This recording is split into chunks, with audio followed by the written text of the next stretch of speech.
Hi guys! Welcome to Lines in Between podcast in Boracay, where we talk about faith and mental health unfiltered. I'm Catherine and with me is Jet.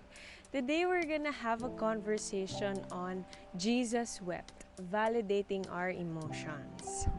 But before that, if you're new here, we have uploaded 2 episodes prior to this one, so you may check that out on YouTube or listen on Spotify. Actually, this episode, the intention is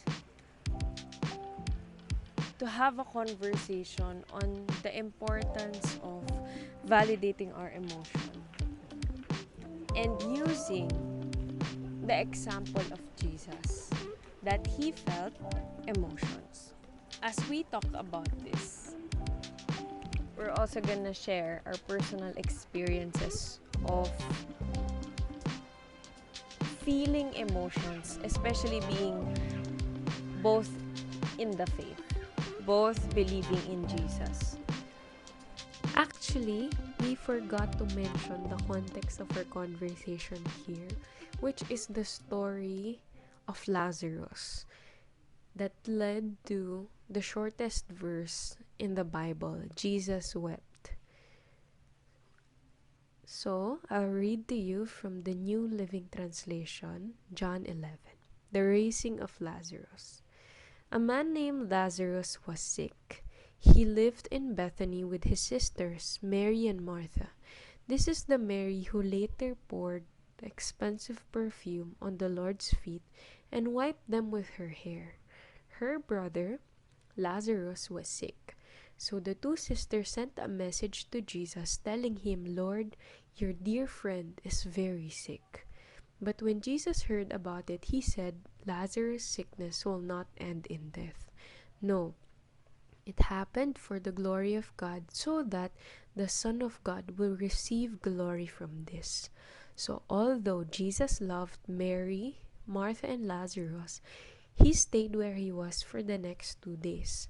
Finally, he said to his disciples, "Let's go back to Judea." But his disciples objected. "Rabbi," they said, "only a few days ago the people in Judea were trying to stone you. Are you going there again?" Jesus replied, "There are 12 hours of daylight every day. During the day, people can walk safely. They can see because they have the light of this world. But at night, there is danger of stumbling because they have no light."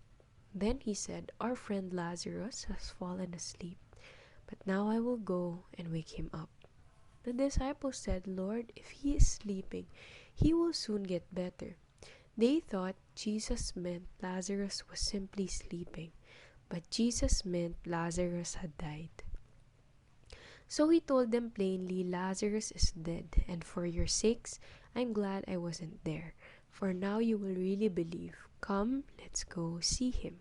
Thomas, nicknamed the twin, said to his fellow disciples, "Let's go too and die with Jesus." When Jesus arrived at Bethany, he was told that Lazarus had already been in his grave for 4 days. Bethany was only a few miles down the road from Jerusalem, and many people had come to console Martha and Mary in their loss. When Martha got word that Jesus was coming, she went to meet him, but Mary stayed in the house. Martha said to Jesus, "Lord, if only you had been there, my brother would not have died.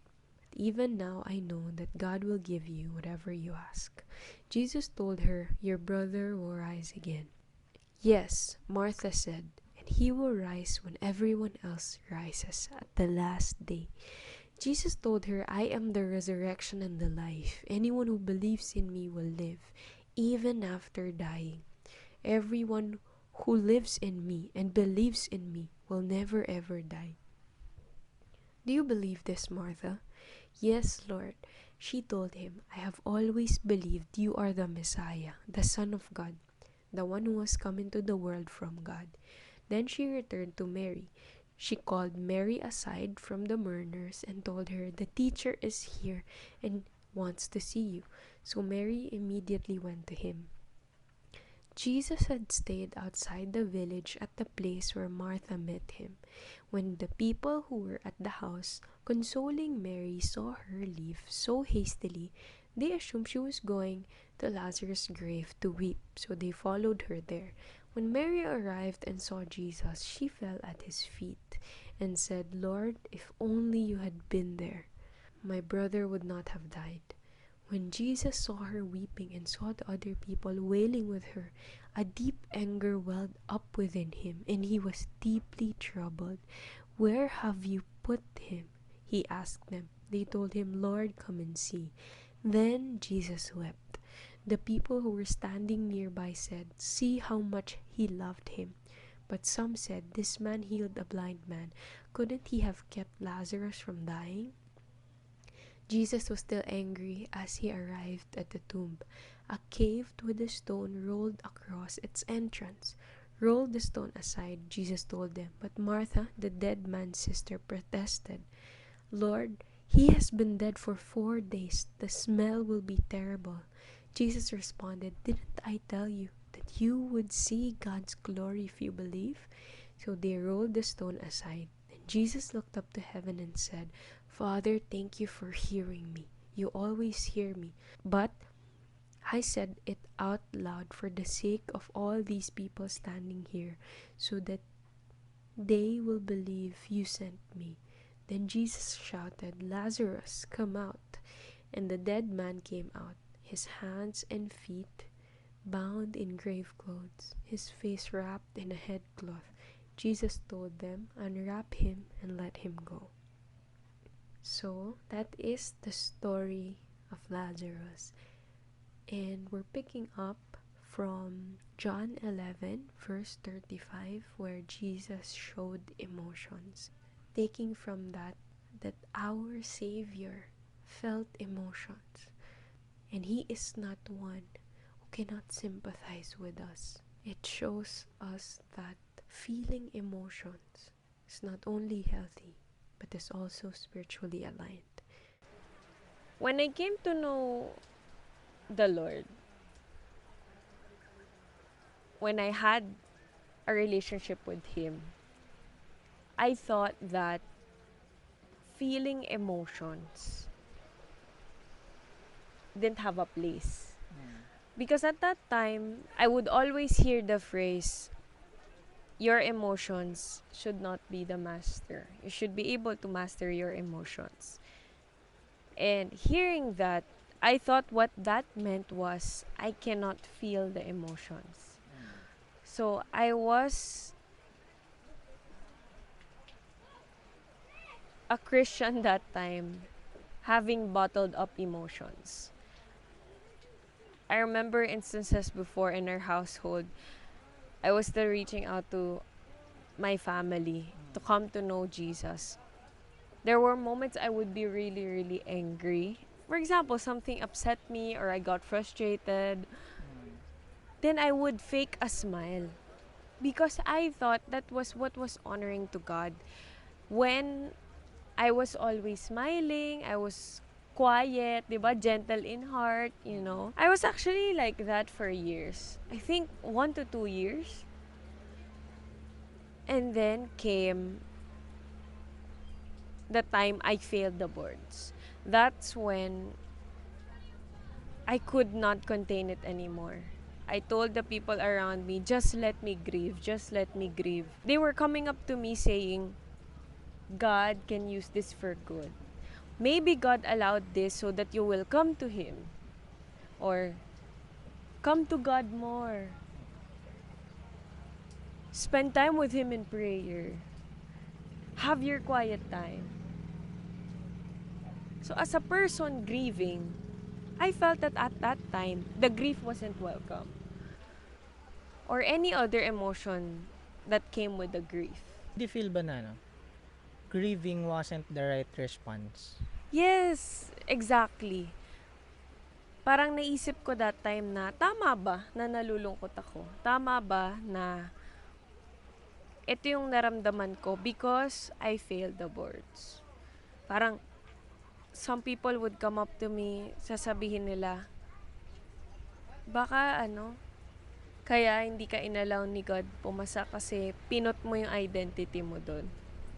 Passing the boards.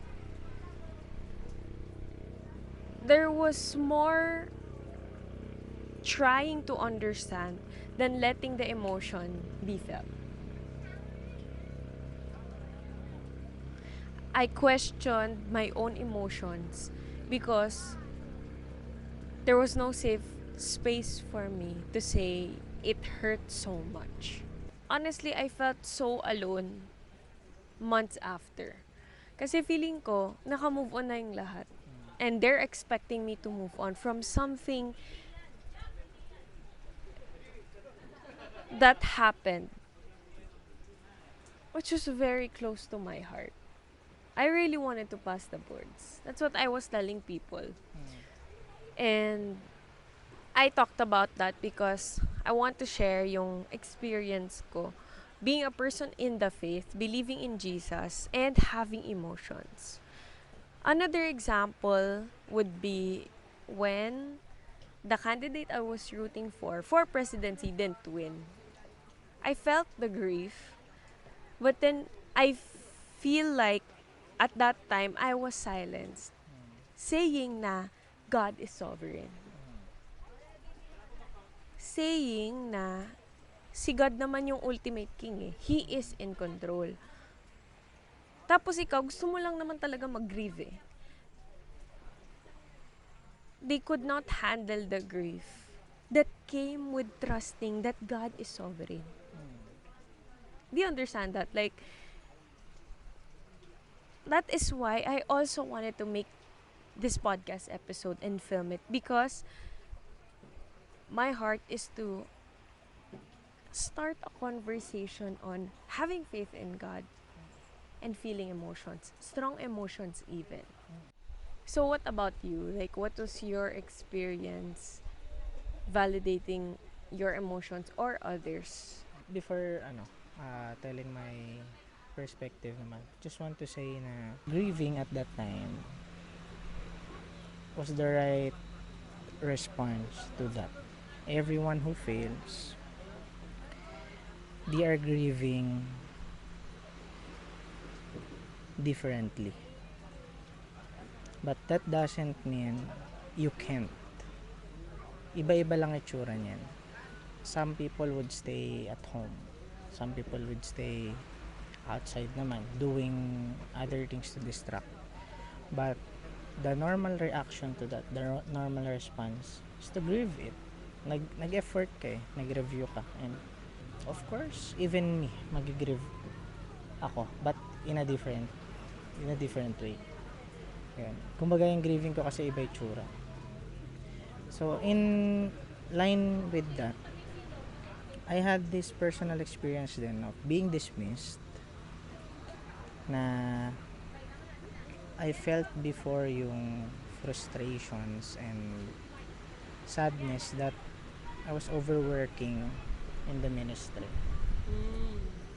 Parang someone told me na wag ako magbilang, wag ako ah, parang it's not proper na tawag doon. I was thinking that way kasi it's a privilege, it's a blessing that I can serve, but I was just sad.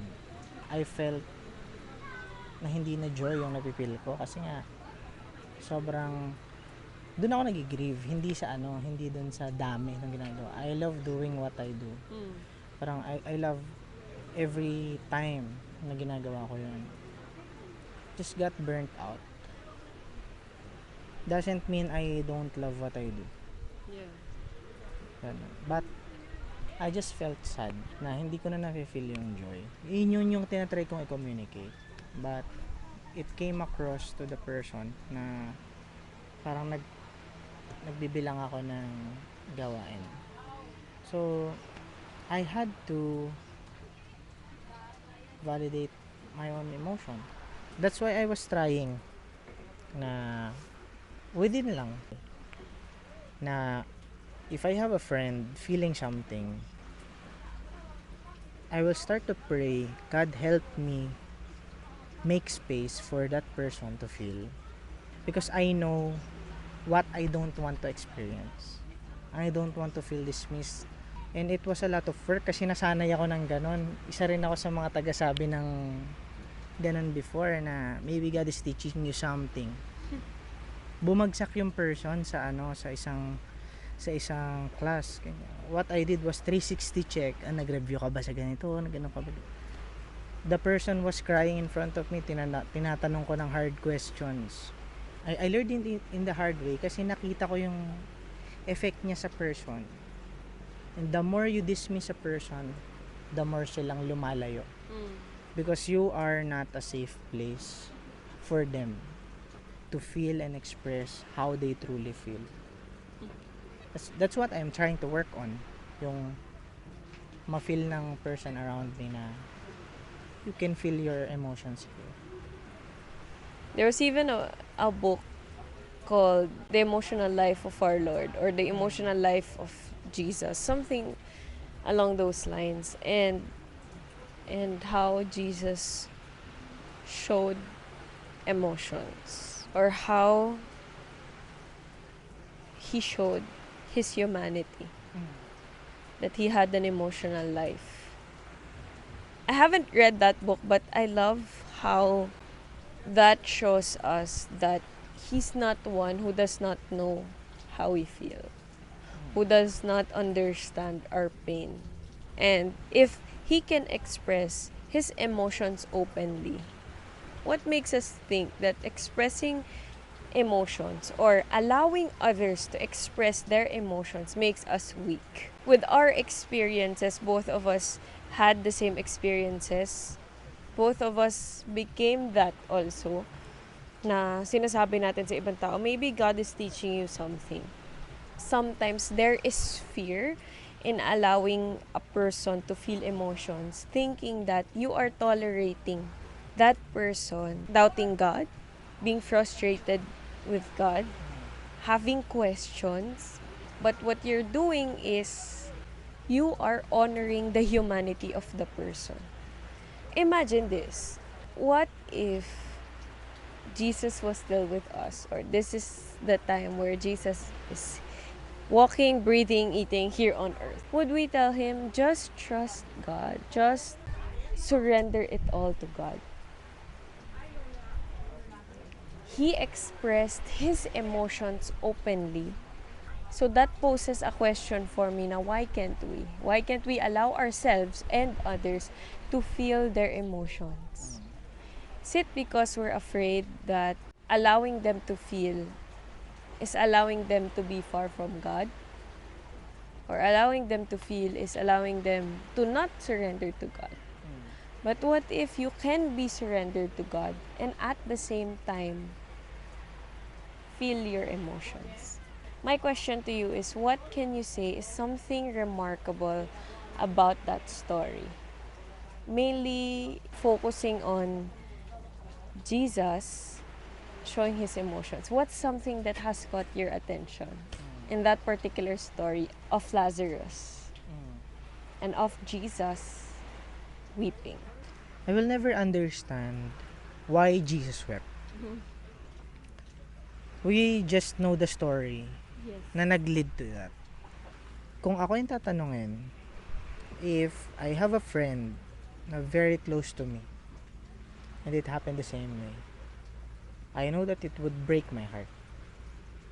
Especially kung loved one ko yun. Naalala ko kung gaano ko umiyak nung nawala yung lolo ko.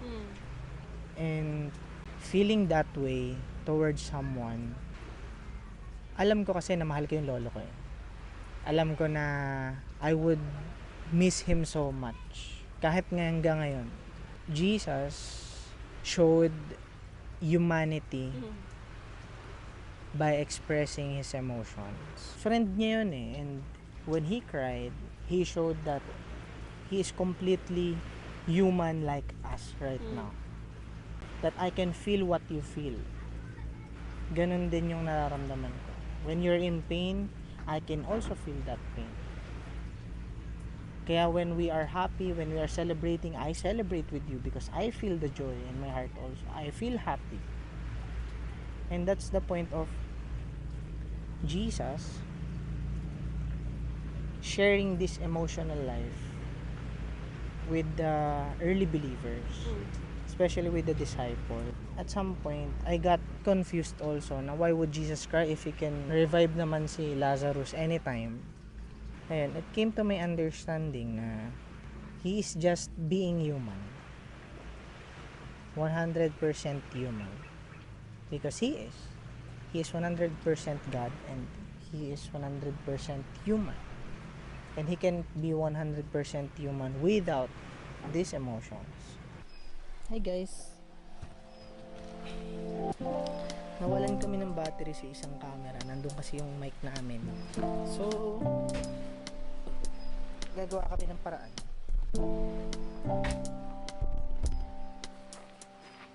Okay, so we changed places because lobot na yung isang camera kung saan namin pinifilm yung audio and it's just so frustrating. Anyways, saan ba na po ito? What did you end with? Ayun, that Jesus is showing complete humanity. He is just being human. Yeah. That's why I don't understand why sometimes in our culture, having emotions or expressing emotions is labeled as weakness or a lack of faith. That you don't believe the promises anymore. Sometimes instead of making space for the person or listening to the person as he or she expresses, we tend to silence them in our attempt to remind them of the goodness of God, of the sovereignty of God, in our attempt to give them solutions like just pray, commune with God, spend time with Him more. Sometimes, because our culture is uncomfortable with emotions, theirs and others, they can be dismissive. They can be, We can be. yeah, we can be dismissive in our attempt to give solutions to a person who's hurting or suffering. I agree with what you said na when we are not attuned with our own emotions, we cannot also welcome others' emotions. Kung Yes. sa sarili nating emotion hindi tayo comfortable feeling, we cannot feel others' emotions also.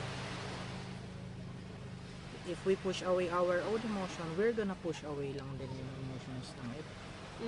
That's why we need good emotional maturity and intelligence to understand how others feel and how we can empathize and how we can be with them in that. Yeah. There was a time in my journey through depression where I doubted everyone who told me, "We're here for you. I'm here for you." In my mind, you're just saying that to make yourself feel better. But at the end of the day, you're not here for me. You can't sit with me when I tell you, I feel like God's not hearing my prayers. I'm so sad because I feel like God's turning away His face from me. There was a time that I doubted people's intentions because I feel like they only say that so that they can say that they've done their part. I believe there is a culture in the spaces at least that we're in of some kind of toxic positivity saying that God can use it for good. Just like how He did with characters in the Bible like Joseph. You know, David still being used after what happened to him, and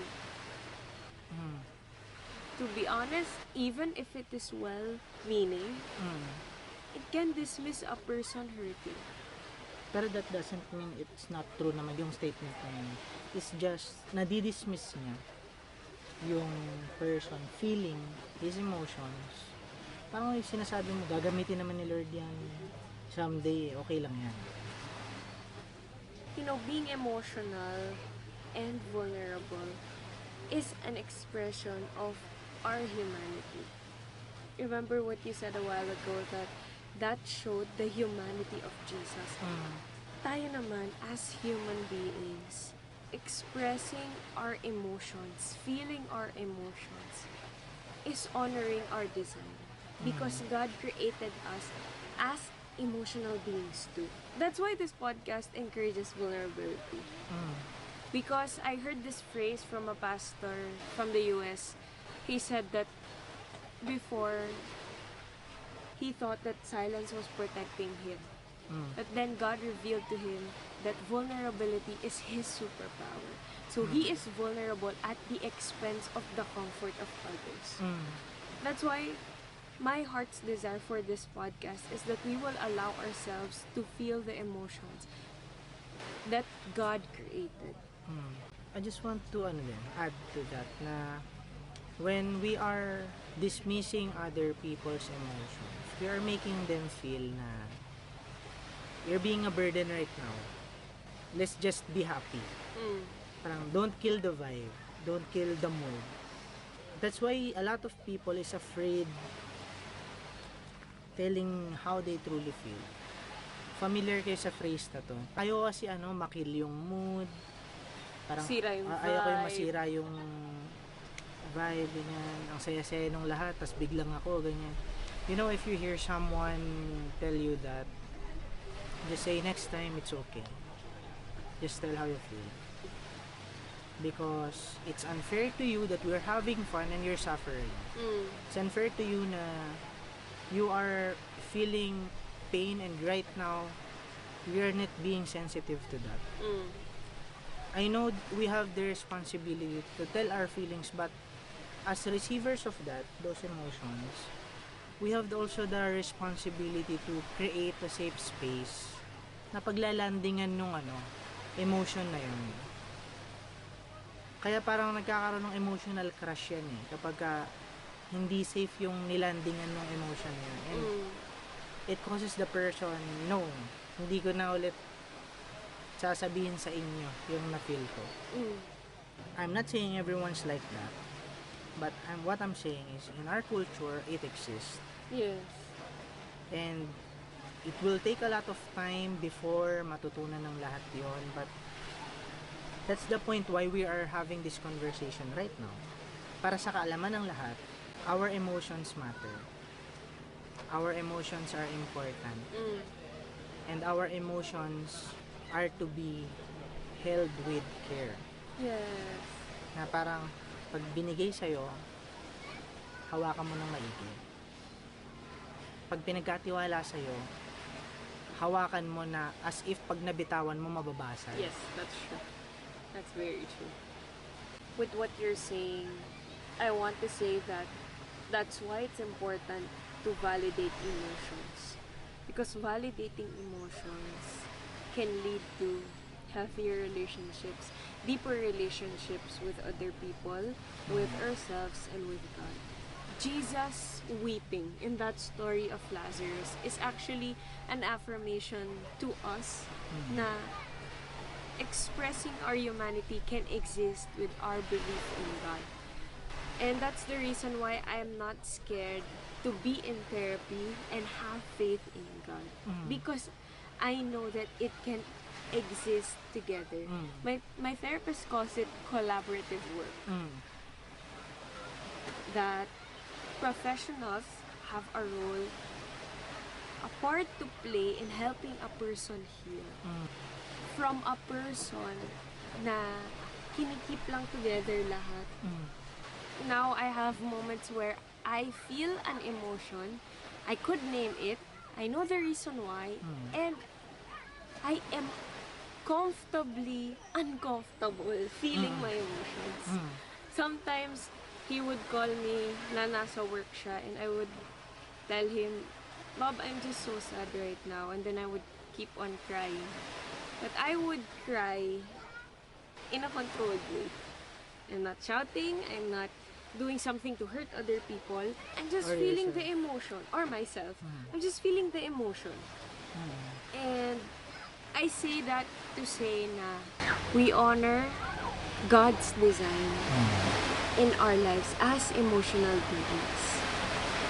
And Jesus weeping that time sa story ni Lazarus, and all the other times he showed emotions like the Garden of Gethsemane. Sabi, nag-sweat na daw siya ng blood because of immense distress and agony.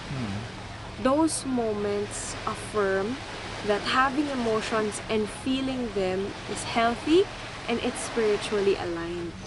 And that's the power of validating your emotions. You're getting a better view about how God designed you to be. Yeah. And how God designed us to have an emotional life with other people. It's just amazing na we can feel these things. That's why we can tell things to other people and make them feel also yung na-feel natin. For example, a this trip to Boracay, for example, mga friends namin, magtatanong yan, or mga kamusta, how's yung trip nyo sa Boracay? Of course, may mga ikukwento kami na naging masaya kami, or nag-frustrate sa amin, or mga things we loved about it, things we hated about it, and telling those stories to other people makes our feelings more valid when other people felt it also the same way you did. For example, when you're frustrated and hindi ka maintindihan, mas napufrustrate ka lalo. You felt dismissed. I'm not saying to force other people to feel the same way that you do, but that's the power of validating your own emotions. Kasi kahit mangyari yun, you know to yourself na, I know these feelings are valid. I don't have to say to myself again, tama ba yung na-feel ko? Ako lang ba? The power of validating your emotions is, totoo yung sinasabi mo na it's following God's design for us as emotional beings He created, and learning how to validate our emotion is also learning how to embrace ourselves, how to embrace our own emotions. And by doing that, you're gaining a new perspective of you. A perspective that God sees in you all the time. And sometimes hindi natin nakikita yun. And again, the principle of design, when you follow God's design, you will see how He sees things. On your perspective naman daw, how can we embrace and validate our emotions? For me, I really believe that it starts with being able to hold space for yourself and then also holding space for others. I know it's hard because sometimes we're our own critic. We ask ourselves, why do you feel this way? But we are designed to feel that way when we're violated or when something has upset us. We were designed to feel.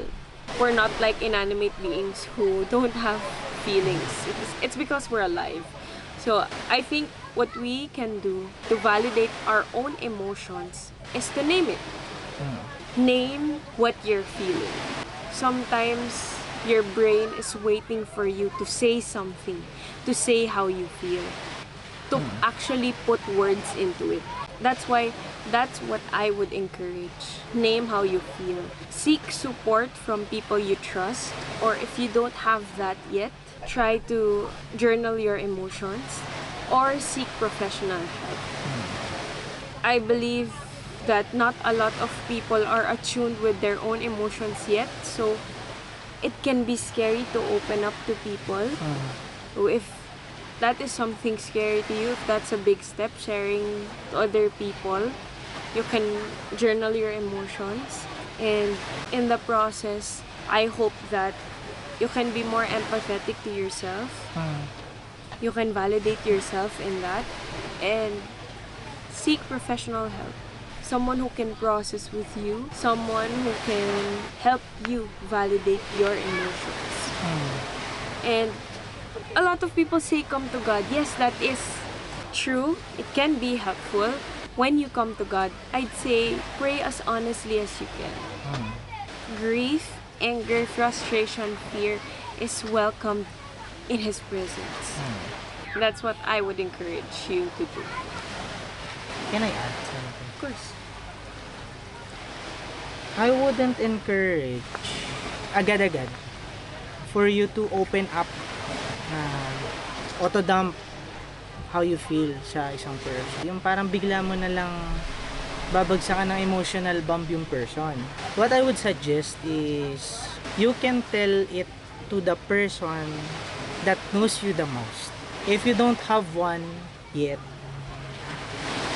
I suggest you do it first. Because it will establish yung foundation for that.